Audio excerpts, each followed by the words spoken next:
নমস্কাৰ, মই আজি শুকান মৰাপাতেৰে গাহৰি মাংস বনাম। মৰাপাতখিনি ভালদৰে বাছি ধুই অলপ সময়ৰ কাৰণে পানীত তিয়াই থৈ দিলোঁ। তাৰপিছত ভালদৰে ধুই মই মিক্সাৰত পিচি ল'ম।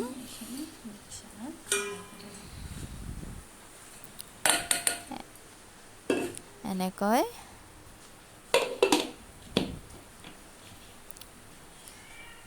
মোৰ মিক্সাৰত পিছা হৈ গ'ল। ধুনীয়াকৈ মিহি হৈছে পেষ্টখিনি। এটা বাচনত ঢালি ল'লোঁ।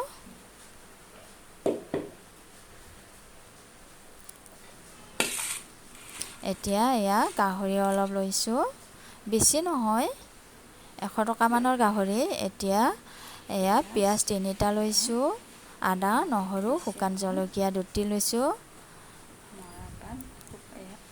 পেষ্টখিনি ধুনীয়াকৈ মিহি হৈছে। এতিয়া কেৰাহী গৰম হৈ গ'ল, তেল দিলোঁ। এতিয়া পিঁয়াজ দি দিলোঁ। এনেকৈ লৰাই লৈ ইয়াতে হালধি দিম, হালধি গুড়ি দিলোঁ। মিক্স মছলা অকণমান দিলোঁ। তাৰপিছত এনেদৰে লৰাই আদা নহৰু শুকান জলকীয়াৰ পেষ্টখিনি দি দিলোঁ। তাৰপিছত এইখিনি অলপ সময়ৰ কাৰণে লৰাই ল'লোঁ। এনেকৈ লৰাই বইল কৰি লোৱা গাহৰিখিনি দি দিলোঁ। তাৰপিছত এইখিনি এনেকৈ অলপ সময়ৰ কাৰণে মছলাখিনিৰ লগত মিক্স কৰি লৈ ভাজি এনেদৰে ইয়াতে নিমখ দিম পৰিমাণ চাই। নিমখ দি দিলোঁ।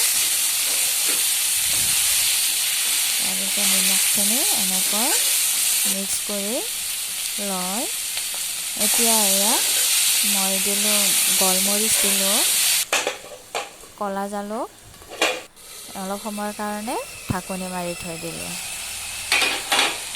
ঢাকনিখন গুচাই দিলোঁ। দেখিছানে মাংসখিনিৰ পৰা ইমান ধুনীয়া তেল ওলাই আহিছে। পেষ্ট কৰি লোৱা শুকান মৰাপাতখিনি দি দিলোঁ।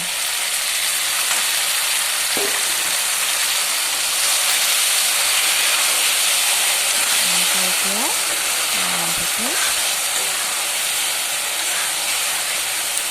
এনেদৰে গাহৰিৰে বিভিন্ন ধৰণৰ ৰেচিপি বনাব পাৰি, যেনে মাটি দাইল গাহৰি, পচলা গাহৰি, কচু গাহৰি। তাৰে ভিতৰত মই আজি লৈছোঁ শুকান মৰাপাতেৰে গাহৰি। আপোনালোকে এনেদৰে বনাই খাই চাবচোন। পানী দিলোঁ।